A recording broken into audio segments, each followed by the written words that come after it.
That's how you do it? The son of Adam Jonathan Fenix, a sergeant of the cog who has faced the toughest locust and survived the harshest battles of the Pendulum Wars.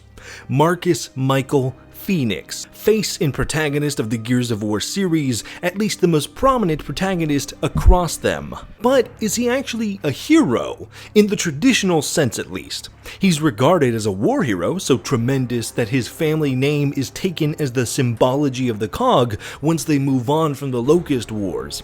But across the books, comics, and games, are there any examples of him actually acting as a heroic character?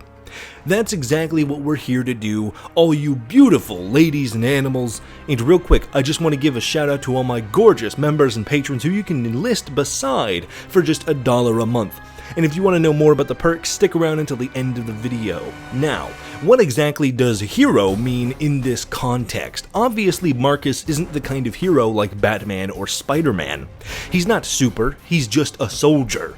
But he is still, or at least portrayed, as a good guy. To me, the label of hero means someone who does good things with a good motivation. Someone who stands up for a friend that's getting done dirty. Slightly along the same spectrum is an anti-hero. Someone who might do good things, but with a bad motivation. This is where we come to the Punisher, for say. A guy who's fighting crime, sure, but does so because he thinks people need to be punished. Brutally. That's not a hero, but he's not actually evil either. Just cruel, methodical. So, for Marcus to be a hero, a proper good guy, he needs to be acting in a way that reinforces this. Not explicitly for the good of the cog or any state, but for humankind, for his brothers in arms, and for the people around him. A sense of compassion. If he's doing these things less and less, perhaps he's more of a renegade. An anti-hero. Today, we're going to go through each game in broad strokes, looking at how Marcus interacts with and deals with the people around him, and then also skim through the extended media in the books and comics to further our understanding of Marcus's heroics, or perhaps the lack thereof.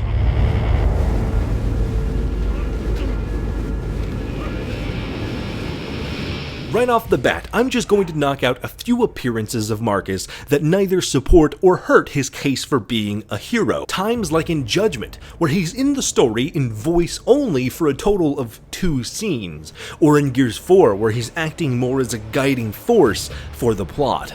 Outside of his relationship to James, there's not a lot of choices or moral decisions he makes in this return to form. He shows reverence for Kate's actions in the ending, but so does every character present, so it's not really much of note. The most impactful moment of him in Gears 4 for me is that he talks very candidly about the soldiers who were ambushed at the dam by Locust forces. A few dozen Gears were trapped inside. So, how'd you get them out? I didn't. It's a great reminder of how much he cares, at least when it comes to other soldiers fighting alongside him. We'll dig into the nuances of that soon. But with those more minor appearances out of the way, let's start at the very beginning in Gears of War 1.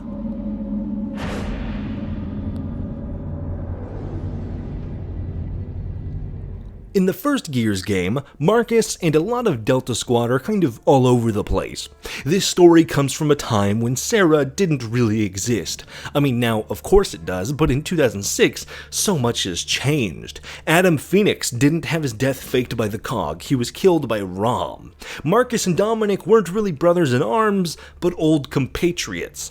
Anya wasn't Fenix's longtime partner, but rather the soft hand of control, leading Delta through their mission. As such, a lot of Marcus's characterization in Gears 1 feels like a blank slate. He fits a much more generic, stoic, straight man in an action shooter, fitting that archetype more so than he gets to evolve past in later games. And his heroicism is all the same. For most of the game, he seems to show no regard for anyone. No words for Carmine when he's picked off by a sniper. Carmine? Man. I know. Little to say about Kim getting ambushed by the Locust General. Private Fenix. Lieutenant Kim is dead. So we've fallen back inside the tomb and we need a way out of here. Repeat Alpha. Kim is dead? Confirm control. AIA. Straight hostility when it comes to dealing with the stranded, which is an odd attitude for Marcus especially. I'm sure the COG had their reasons. Just probably weren't good ones. For a guy who shows such blatant disregard for and hatred of the government, so much so that he only came back to the army as a chance to fight the good fight and not serve his countrymen. Well, good luck. Ain't no lights between here and there. I guess your ass is doomed, huh? Oh, you think so? Well, whatever. Go in the house. I'll run the lights. He has such a burning disdain for the stranded, people who've been displaced from their homes by the war and who have made the deliberate choice not to enlist with the COG. Well, how about you help us unlock it? Who? Me? Aren't we leaving? Not yet. Come on. When Delta moves through the refinery in Act 3, Marcus and Dom come across this random worker who's been trapped inside here for who knows how long. Instead of even trying to negotiate with him to get him out of there, Marcus strings him along and kind of proves the guy right. Please! If we stay here, they'll kill us for sure! Relax, will ya? You relax! You gears all suck! Bunch of bloodthirsty fascist pigs! As when he dies a whole 5 minutes later, Marcus couldn't give a care less. If we cut through here, we'll be alright.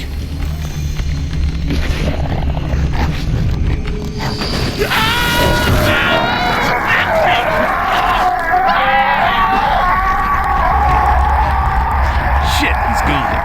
Careful. We need to keep moving. Just watch your step. It's an oddly nationalistic reinforcement of the COG that feels out of place for Marcus and most of Delta. Like, I understand the idea that they don't respect the stranded for going out on their own and refusing to help the COG, but they treat the survivors like the scum of the earth. No understanding, no respect in any regard. It's strangely disconnected for a guy like Marcus who we're told is explicitly big on not letting people around him die. But between all that and his enjoyment out of the flayed prisoners in the slab, Marcus is entirely mission-driven in Gears of War 1. He doesn't show any care for anyone, including his own team. The only two people he speaks to with any sliver of respect is Anya and Dom. Hoffman. Oh, shit. This is gonna be awesome.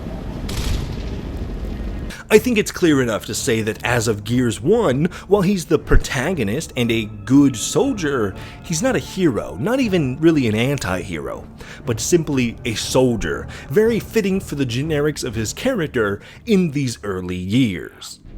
Whatever you need. Guys, let's go. Now, Gears 2 is an evolution of the first game in many ways. We're starting to see books, comics, and more that expand the roles of these characters and show us just how far they can go. Now, while in the comics, like Promise Me, we start to see Marcus's care for his fellow soldiers, which is carried into this game. It's really just a reverence for the people they lose, rather than heroics. There's 3 big examples of loss in Gears 2: Ty Caliso, Benjamin Carmine, and Maria Santiago. Let's quickly run through all 3. Ty, the first one to die in the story, is captured and tortured by the Locust. When he's rescued by Delta, Marcus hands him a shotgun, which Ty uses to end his own life. Wait. Ty, let's go. Cole, Baird, cover that door. Carmine, Dom, guard the rear.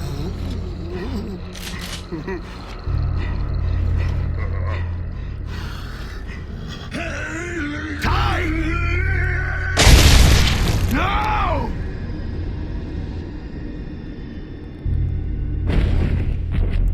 We learn from the Quickening comic that Marcus was in fact the first person to encounter Ty after his whole village was wiped out on Irhoma. So him watching Ty die is supposed to be him looking at a close friend. But again, with the lack of any emotions going on between the characters, it's hard to know how close Marcus is to anyone. He seems shaken at Ty's death, but not any more shaken than anyone else.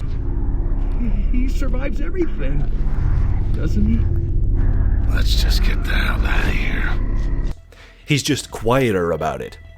Even when he recruits Ty in the jungle in the comic, his speech essentially comes down to, "The cog sucks, but we're not as bad as the UIR." It's not like he has a talk with Ty about the loss of his entire culture.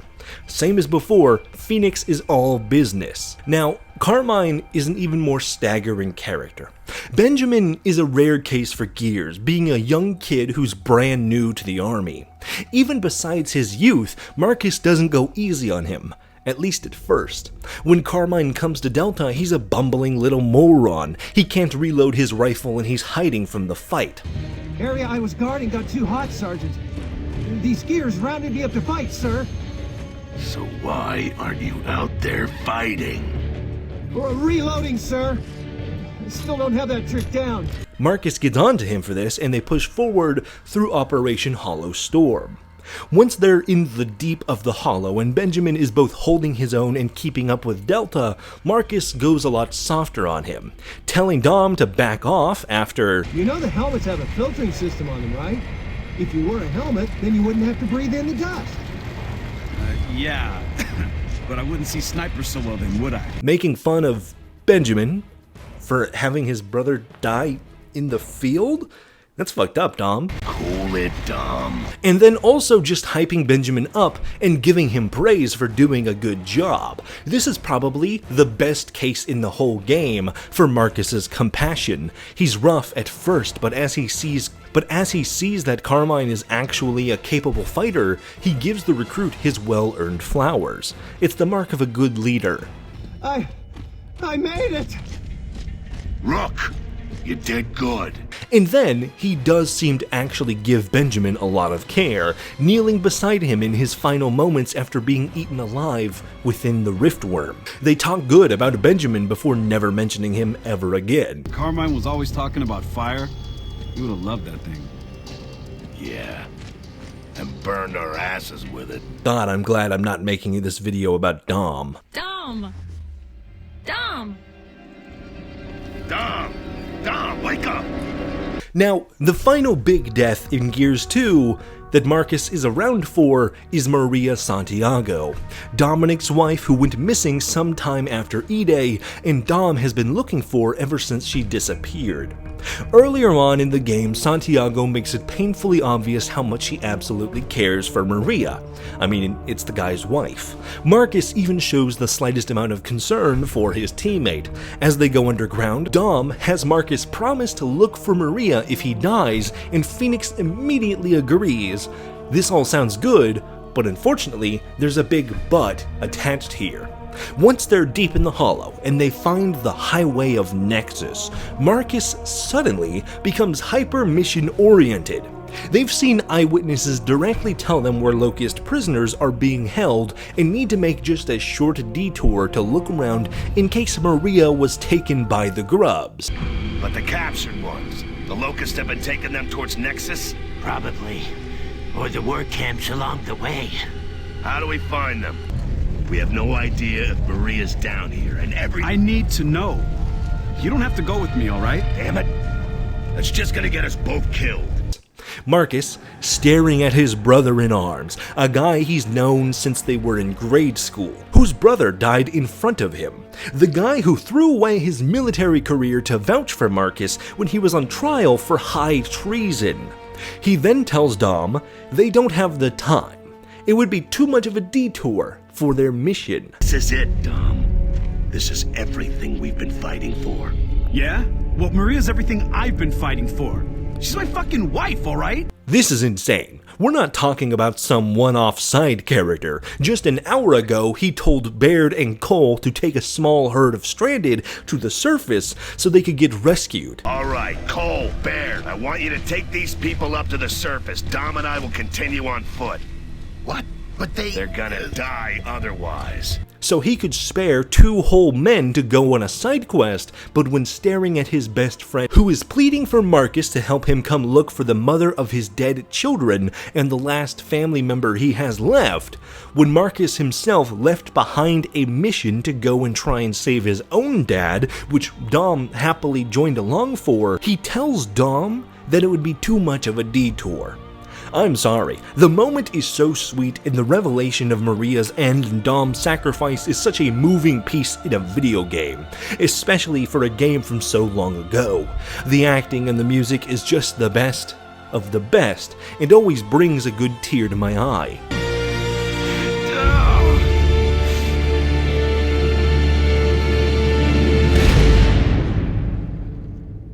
But man, Marcus's whole reaction at the start of this is fucking insane. All the goodwill he built being a decent mentor to Carmine is out the fucking window. Any hint of compassion is absolutely blasted here. For the whole of Gears 2, Marcus is a little all over the place, as if his relationships with each of these characters is really conditional and dependent on their role in the story.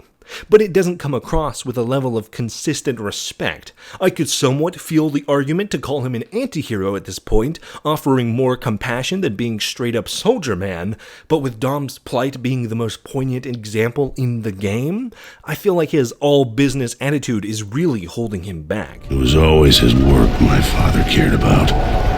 His research.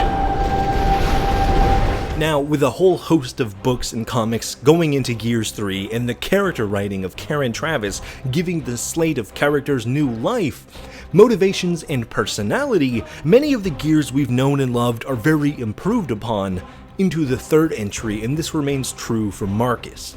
He's now come to the point where anyone in uniform is getting respect from him. Everyone on the Sovereign is treated like an equal, and he barks orders at people while immediately jumping into the fray so that the crew have a chance to try and escape or get out of harm's way, setting up rescue teams to collect survivors after the shipwrecks, and leading everyone forward with a no man left behind type of attitude. Turning 180 on Victor Hoffman and extending compassion to the Gears who've survived so far, but showing extreme prejudice against traitors like Prescott who abandoned the COG for a year and a half. Then of course we get the scenes with Dominic, where we see Marcus's care evolve. It kinda needed to after his dismissal of Dom in the past. When they come to Mercy and Dom stops to leave a prayer for his family, Fenix gives his brother the adequate space to air things out before they keep going. And of course, Dom. The fall of his brother is where we see the most of Marcus's compassion vocalized. Then immediately after Mercy, we get another jarring example of Marcus's bipolar extremes, landing in Char, an old city that was ruined by the hammer strikes a year into the Locust War. Marcus shows an incredible amount of respect for the lives lost here. The ash statues, frozen in time from when these people were wiped out by their own government, using the weapons designed by Fenix's father. Man, look at them. They were running for their lives. And they've lasted all these years. Yeah. It's a mass grave, people. Let's show what respect we can. And when we arrive at Griffin Industries, he turns almost immediately into a maniac. Now, there's no good guys in this whole segment of the story, from the COG to the Locust to Griffin's surviving stranded camp. While Delta themselves may be good, the government they represent definitely isn't. And yes, Aaron is a dick right out the gate. They swept up and kidnapped Dizzy, another member of Delta, and hold him hostage while telling the COG they have to restart their fuel line so that everyone can win. Is this a bad move? Totally. Is it unwarranted? Not really. These are just people who were invaded from below before having their families, lives, and homes turned into stacks of ash by the very soldiers that showed up on their doorstep to demand fuel. Sure, Delta was on a mission to save the world, but it's not like anyone else knew that. All to boot, by the time that Delta leaves, they brought a whole lump of the Locust Queen's personal forces in on their tail, who laid waste to Griffin's tower and killed what few remaining survivors were left. How does Marcus react? Does he have the wisdom after 2 decades of fighting and watching people die to understand how everyone is incredibly hurt by all of this? Can he be a better person? He started this whole chapter by telling us how he understands the importance of the destruction that happened here. You and your tower and all this fucking emulsion can go to hell! We'll settle this shit another time, Phoenix. Instead, he takes out all his rage and grief on this other guy who also just lost everything. You seen those ash remains? Those were my workforce, my employees, my family. I don't like their rest being disturbed by outsiders, and especially no fucking cog. Oh, I think we understand grieving. Oh, and who the fuck are you? Again, Aaron and the Stranded are dicks, sure. Not like they didn't try to scare off the cog first.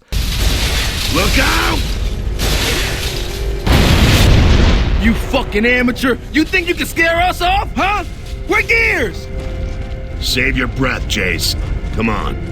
But even then, one group here being a collection of assholes doesn't excuse the shitty attitude of Marcus, who remains to be angry and lashes out at everyone in his way. Even after all of this, the idea of compassion is just not something that lands with him. For the rest of the game, he's angry and resentful, up until they meet Adam Fenix, but then something strange happens. I might have found a way to save the Locust as well, and they could have gone back underground. Tell me you don't feel sorry for them. Responsible, not sorry. It's my fault they're here, Marcus. I failed to stop the emotion spreading all those years ago. Adam doesn't affirm that anger. He doesn't share in it. The Queen came to Azura and executed every other human on the island and left Adam alive. But he doesn't lash out in that same way. He instead shows regret for not being able to save the Locust. It's a total opposite from Marcus, as he's kind of always been. Go and live for me.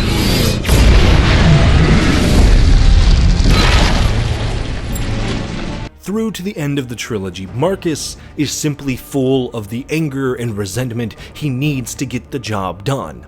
And once the war ends, he has nowhere else to channel that. What's left on you? What have we got left now? He's no hero. He's not that much of an anti-hero. He's still a soldier with a slight compassion for those who serve around him. He cares about getting the job done, and while he experiences a lot of hardship and pain, he finds himself defined by that pain rather than ever growing past it. Thanks for the save. Hey. Now, disconnected from the previous games, Gears 5 is interesting to me because we see Marcus take on a more leadership role. For reasons I was critical of on the game in my years later review, he kind of acts as an independent within the cog.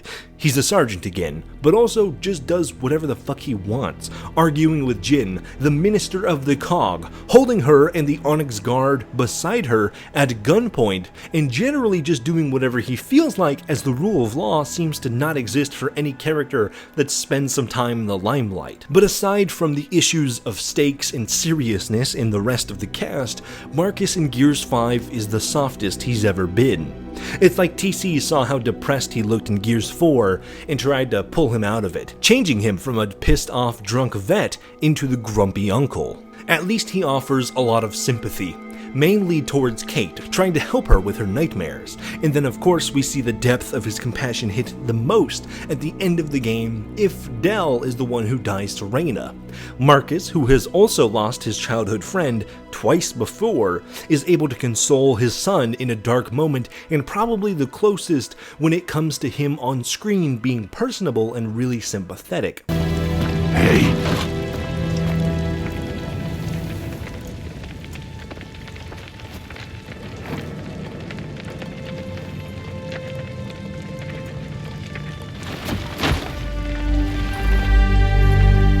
Following closely behind him in Mercy and when Adam crumbles at the end of Gears 3. Through the timeline of the games, Marcus is wildly inconsistent in his tone and caricature. And in that way, he's actually really consistent. It does make him very human, that he lashes out against people who don't really have it coming, but is overly gentle to others that he doesn't know really too well. I don't think it's intended by the writers, but these inconsistent issues really make him feel fleshed out and real while looking at his actions across the series, even if he's still surprisingly detached and too stoic for my liking. So at least in the games, he's not a hero, and hardly an anti-hero. He does a little outside the scope of the mission, And to me, that doesn't make someone a hero. Maybe a war hero, but that's an issue of semantics. He's not fluffed up enough to meet the unrealistic standards of heroism, but also not grounded enough to feel totally real. He does feel very human, like I said, but there's something missing, a gap somewhere in the middle. And a lot of the games don't bother to spend time exploring these gaps. Guys, what am I hearing? Down here, something else to shoot. Quickly brushing past anything extra and just pushing forward. But does that remain true in all the books and comics? It's a giant worm. They're sinking cities with a giant worm. Marcus appears in a lot of the extra comics and books for Gears. Most of the time, his portrayal is not that different from the games. He mainly just sticks to the mission and wants to get things done. Like I mentioned earlier in the comic that introduced Ty, The Quickening, he seems to not veer too far from that mainline idea. Now, the most egregious example of his morality to me will always be in, say it with me, the Baron comics. Now, I've talked about Baron a few times before, and if you want the full context, go check out the video linked up in the corner. But, short story short, Baron sees Delta Squad paired up with Alex Brand, a survivor and COG soldier who was effectively raised in a COG breeding creche. Yes, it's as bad as it sounds. Now, during the story, as Delta returns to this abandoned facility to look for survivors, Marcus seems to be leading with humanity in mind. He wants to rescue the women who were left behind and the children in the facility, even if they have to fight to get the survivors out. But the thing that's always bugged me is Marcus's response to Brand when she tells him just how bad the creche was. Marcus says to the effect of, "You gotta do what you gotta do," which just removes all credibility to me of him being a caring or compassionate individual whatsoever. This one interaction he has in a comic that's supposed to show us how vain and disturbed the COG can get ended up making the protagonist of the series look like the most uncompassionate utilitarian bootstrapper in the whole fucking series. That one line strips him of any claim to compassion. It's not pragmatic, it's not heroic, it's not even anti-heroic, it's just cold. It's so bad, so destructive, and so needless in its crushing of Marcus's characterization as stoic guy, but at least he cares sometimes, and turns it into, oh, this guy only really cares when it benefits him. It kind of forces me to reframe all of his compassion everywhere else as purely selfish and self-pursuing. And there's not much else I could consider to be less heroic than that, outside of literally doing evil, villainous things. It's not even used to say, hey, even Marcus can be wrong, and he has his mind or worldview shifted by the end. No, the whole comic affirms that this whole thing isn't that bad, because then they go on to kidnap or force the rest of the survivors to return to the COG, the very organization that carried out these insane crimes of abuse to begin with. It's such an awful thing that really leaves a mark on his character that I'll never be able to forget or forgive. I'll try not to get myself killed, Sergeant. Yeah, you do that. I'm not the conversational type, but when I get back, I want a nice long chat. So, is Marcus Fenix a hero? I'd say no. He can show compassion for his fellow soldiers, but mostly only to people who prove they have worth to begin with. He's impatient, angry, petty, and only really expresses that he cares about something when it comes to getting the job done. In the games, it's a lot lighter.